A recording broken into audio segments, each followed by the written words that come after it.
Movie start होते ही हमें एक लड़का सैम दिखाया जाता है जो कि अपने कोलीग्स के साथ एक जर्नी पर जा रहा था। सैम के कोलीग्स में उसके कुछ फ्रेंड्स और उसकी एक बेस्ट फ्रेंड मोली भी वहाँ पर थी और थोड़ी देर पहले किसी बात को लेकर सैम और मोली के बीच सेपरेशन हो गई थी। वो लोग एक बस में जा रहे होते हैं और बस में एक वीडियो चल रही थी जिस पर लिखा हुआ था 180 कॉर्पोरेट कंसल्टिंग। उनके पास से वो ट्रक गुजरता है जिसे हमने सेकंड पार्ट में भी देखा था। इसके बाद बस एक ब्रिज पर पहुंचती है जिस पर कंस्ट्रक्शन का काम चल रहा था, लेकिन ब्रिज पर आते ही सैम को बैड फीलिंग्स आने लगती हैं और उसे ऐसा लग रहा था कि जैसे कुछ बहुत गलत होने वाला है। और तभी ब्रेक लगती है और सैम के अंगूठे पर हल्का सा कट लग जाता है और तभी अचानक से उस बस का रेडियो अपने आप ही ऑन हो जाता है और उस पर सॉन्ग चल रहा था dust in the wind all we are. यानी ये एक क्लू था कि वो लोग विंड की वजह से ही मरेंगे। अब वो लोग विंड की वजह से कैसे मरेंगे, यानी विंड की वजह से वो ब्रिज कोलैप्स होगा और वो सब ही इसमें मारे जाएंगे। लेकिन किसी को भी ये बात समझ में नहीं आती सिवाय सैम के। और तभी सच में वो ब्रिज कोलैप्स होने लगता है और सब लोग जल्दी से अपनी जान बचाकर बस से बाहर आ जाते हैं। लेकिन सैम की एक फीमेल कोलीग नहीं बच पाती और वो मारी जाती है। सैम का एक कोलीग बस में ही रह गया था और बस के साथ वो भी पानी में डूबने की वजह से मारा जाता है। वो सब लोग अपनी जान बचाकर भाग रहे होते हैं। सैम मोली को दूसरी साइड पर पहुंचाने में कामयाब हो जाता है। तभी वो नोटिस करता है कि उसकी एक फीमेल कोलीग को भी हेल्प की जरूरत है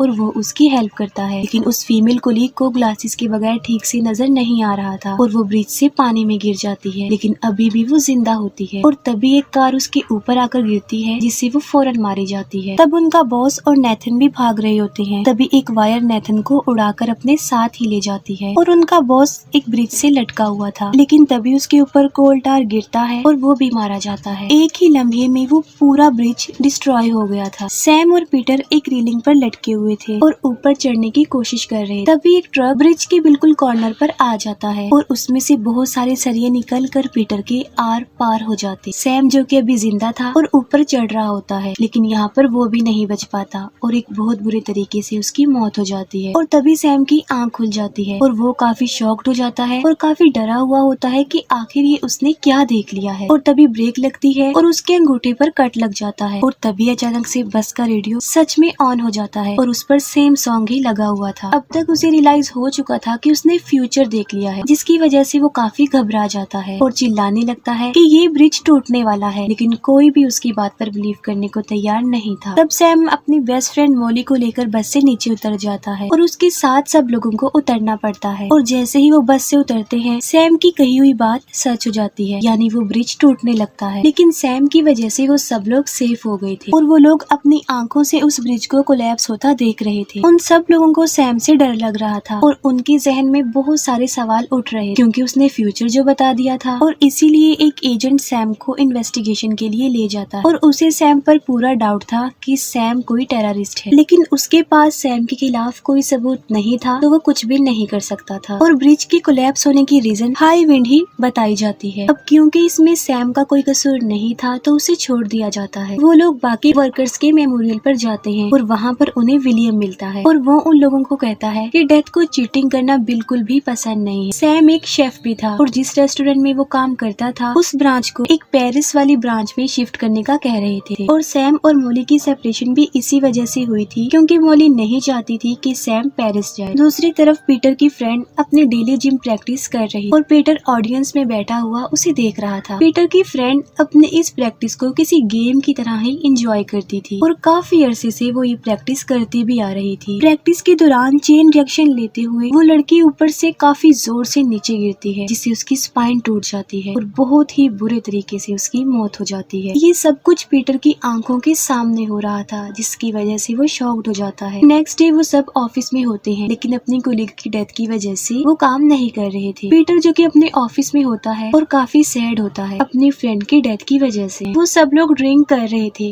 लेकिन उनका एक कोलीग वहाँ पर मिसिंग था। उसे एक मसाज क्लब यानी स्पा का टिकट मिलता और वो फौरन चुपके से वहाँ के लिए निकल जाता। एक फीमेल कोलीग को डॉक्टर से मिलना था और वो भी जाने लगती है। जाते जाते उससे एक पिक्चर गिर जाती है जो कि उसकी अपनी थी और उसका कांच टूट जाता है। पीटर खुद को रिलैक्स करने की काफी कोशिश कर रहा था लेकिन वो अपनी फ्रेंड की डेथ को नहीं भूल पा रहा था और अचानक से वो पैनिक कर जाता और उन सब के ऊपर उनका बॉस नजर रख रहा था और वो सारी रिपोर्ट एजेंट को दे रहा था। उन लोगों का वो कोलीग स्पा में पहुंच जाता है। मसाज लेने के बाद उसका लास्ट स्टेप रह जाता है। वो लेडी उसे 30 मिनट के लिए सोने के लिए छोड़ जाती है और उसकी बॉडी पर नीडल्स लगी हुई थी। उस लेडी के जाते ही वहाँ पर पड़े हुए एक टॉवल में आग लग जाती। वो चिल्लाने लगता है लेकिन कोई भी वहाँ पर नहीं आता। तब वो खुद ही टेबल से उठने की कोशिश करता है और सीधा जमीन पर जाकर गिरता है और उसके गिरने की वजह से अल्कोहल भी पूरी जमीन पर गिर जाता है और उसकी बॉडी पर लगाई गई सारी नीडल्स उसके जिस्म में घुस जाती हैं। लेकिन फिर भी वो हिम्मत करके किसी तरह दरवाजे तक पहुंच जाता है और तभी उसके मोबाइल पर रिंग होने लगती है और वाइब्रेशन की वजह से एक कैंडल नीचे गिर जाती है जिससे उस पूरे फ्लोर पर आग लग जाती है। लेकिन आग से उसे कोई नुकसान नहीं पहुंचता और वो आग से बच जाता है। और फिर एक बुद्धा स्टैचू नीचे गिरता है जिसकी वजह से उसकी भी डेथ हो जाती है। ऑफिस में सैम और मॉली एक साथ थे और सैम मॉली को भी अपने साथ पेरिस चलने को कहता है और उन दोनों का दोबारा से बैचअप हो जाता है। और तभी पीटर वहाँ पर आता है और उन्हें उस कोलीग की डेथ के बारे में बताता है जो कि स्पा में गया था। वो लोग जल्दी से उस स्पा में जाते हैं और वहाँ पर भी उन्हें विलियम मिलता है और सैम को यहाँ पर लगता है कि जैसे विलियम उन्हें फॉलो कर रहा है और वो उससे पूछ ही लेता है कि तुम हमें क्यों फॉलो कर रहे हो, जिस पर वो जवाब देता है कि मेरा तो काम ही ऐसा है कि जहाँ पर डेथ होती है मुझे वहाँ पर जाना ही पड़ता है। तब सैम विलियम से पूछता है कि उनके साथ ये सब कुछ क्या चल रहा है। तब विलियम उन्हें डेथ के प्लान और पैटर्न के बारे में बताता है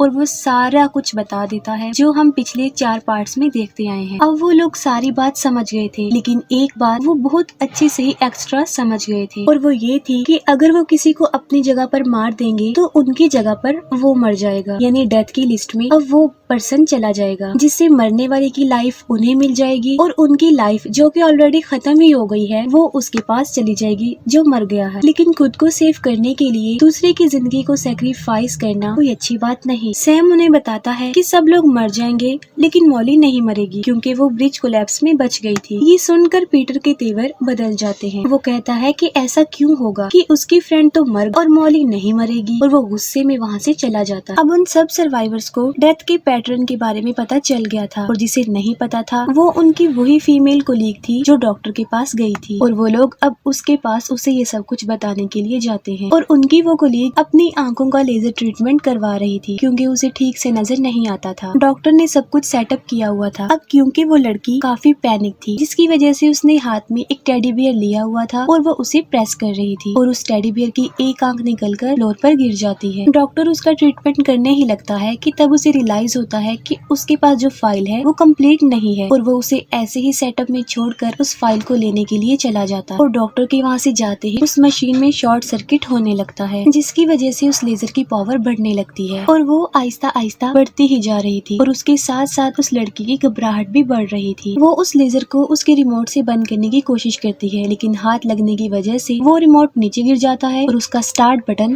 प्रेस हो जाता है जिस पर लेजर अपना काम करने लगती है और उस लड़की की एक आंख को जला देती है। एक आंख के बाद जब वो दूसरी पर जाने लगती है तब ओलिविया हाथ आगे करके अपनी दूसरी आंख को सेव कर लेती है लेकिन इससे पहले कि वो उसे पूरी तरह जला दे वो जल्दी से उस मशीन पर से उतर जाती है। और इतनी ही देर में सैम और मॉली भी वहाँ पर आ जाते हैं लेकिन उनके आगे बढ़ने से पहले ही उस लड़की का सैंडल उस टेडी बियर की आंख पर आता है। वो विंडो से निकलकर सीधा एक कार पर जाकर गिरती है और मर जाती है और उसकी एक आंख भी बाहर आ जाती है जो कि काफी दर्दनाक है। तब एक बार फिर से वहाँ पर एजेंट आ जाता है और वो सैम से क्वेश्चंस करने लगता है। तब सैम उसे डेथ की सारी रियलिटी बता देता है जिस पर ऑब्वियसली कोई भी यकीन नहीं कर सकता था। अब उस लड़की की डेथ के बाद जिसकी बारी थी वो था नेथन और वो दोबारा अपने काम पर होता है और वहाँ पर एक दूसरे वर्कर से उसका झगड़ा हो जाता है। नेथन को पता चल चुका था कि उसके ऊपर एक हुक गिरेगा जिसकी वजह से वो मारा जाएगा और यहाँ पर उसके जहन में डेथ को चीट करने वाला आइडिया आता है और वो उस वर्कर को उस हुक के नीचे धकेल देता है जिससे वो मारा जाता है और किसी को शक भी नहीं होता बल्कि वो एक एक्सीडेंट ही लग रहा था। पीटर अपने बॉस को भी डेथ की रियलिटी के बारे में बता देता है क्योंकि आखिर वो भी एक सर्वाइवर था लेकिन उसका बॉस उसकी बातों पर बिलीव तो नहीं करता लेकिन वो सब कुछ उस एजेंट को बता देता है। वो सब लोग नेथन के पास जाते हैं जो अभी भी वहीं था जहाँ पर डेथ हुई थी। वहाँ पर पीटर नेथन से एक क्वेश्चन पूछता है कि क्या ये वाकई एक एक्सीडेंट था या फिर तुमने उसे मारा है ताकि तुम अपने डेथ को टाल सको। तब नेथन सच बोल देता है कि उसी ने ही उस वर्कर को मारा है। वो सोचते हैं कि अगर ये बात सच है तो अगली बारी उनके बॉस की है और तभी उनका बॉस भी वहाँ पर आ जाता है। उनके बॉस के वहाँ आते ही एक रेंच सीधा उनके बॉस के फेस पर ही घुस जाता है जिससे वो भी मारा जाता है। यहाँ पर उनकी थ्योरी बिल्कुल सही साबित हो जाती है कि खुद को सेव करने के लिए किसी को सेक्रीफाइस किया जा सकता है। रात को सैम और मॉली डिनर पर होते हैं, लेकिन उन दोनों के अलावा वहाँ पर कोई और भी था और वो था वो एजेंट जो कि उन पर नजर रख रहा था। वो लोग डिनर कर रहे होते हैं कि तभी वहाँ पर पीटर आ जाता है जो अजीब सा रिएक्ट करता है क्योंकि अगला नंबर उसी का था और वो भी नेथन की तरह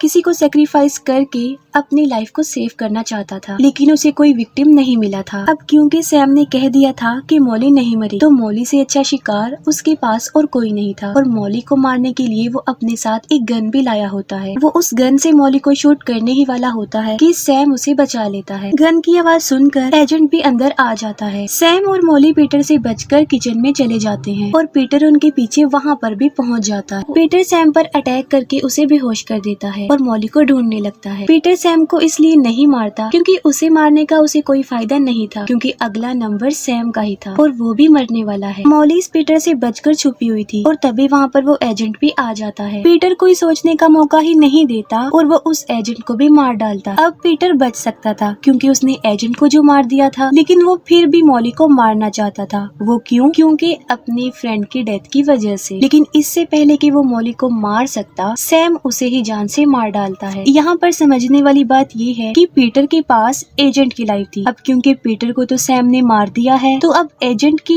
लाइफ ऑटोमेटिकली सैम के पास आ गई, यानी अब सैम भी नहीं मरेगा। वो दोनों बहुत खुश हो जाते हैं क्योंकि वो अब आराम से पेरिस में अपनी लाइफ को सरवाइव कर सकते हैं। 2 हफ्ते बाद वो पेरिस की फ्लाइट में बैठ जाते हैं। सैम नोटिस करता है कि उस प्लेन में 2 बॉयज लड़ रहे हैं और वो कोई और नहीं बल्कि वो एलेक्स और कार्टर थे। यहाँ ये बड़ा राज सामने आता है कि ये कहानी पार्ट 1 से भी पहले की है। बाद में प्लेन टेक ऑफ कर लेता है और सैम म्यूजिक सुन रहा था और तभी अचानक से प्लेन में वो सॉन्ग प्ले हो जाता है जो ब्रिज कोलैप्स के वक्त भी प्ले हो गया था, यानी dust in the wind all we are. अचानक सीट पर हाथ लगने से सैम के अंगूठे पर कट लग जाता और सैम बहुत बुरी तरह घबरा जाता। सैम को पता चल चुका था कि अब वो मरने वाले हैं। कुछ भी हो जाए इस बार वो नहीं बच पाएंगे, इस बार उनकी डेथ फाइनल है। अभी वो ये सब कुछ सोच ही रहा होता है कि तभी उसकी थिंकिंग सच हो जाती है और वो सचमुच ही मारा जाता है। अब यहाँ पर सवाल ये उठता है कि किसी को मारकर अगर नेथन बच सकता है तो सैम क्यों नहीं, क्योंकि उसने भी तो पीटर को मारा था जिसके पास किसी और की लाइफ थी। लेकिन हकीकत ये है कि उस एजेंट की लाइफ ही इतनी थी, इसीलिए सैम भी मर गया। फिर हमें नेथन दिखाया जाता है जो कि उसी फ्रेंड के मेमोरियल में था जिसे उसने मारा था। वहाँ पर एक वर्कर नेथन को बताता है कि इस वर्कर को ब्रेन ट्यूमर था, अगर ये ऐसे ना मरता तो इसने कुछ दिन बाद वैसे ही मर जाना था क्योंकि उसके पास जीने के लिए सिर्फ थोड़े ही दिन थे। अभी वो वर्कर बस यही कहता है कि फ्लाइट 180 का लैंडिंग गियर उसके ऊपर गिरता है और डेथ की मास्टर प्लान के साथ ये मूवी और ये सीरीज यहीं पर एंड हो जाती है।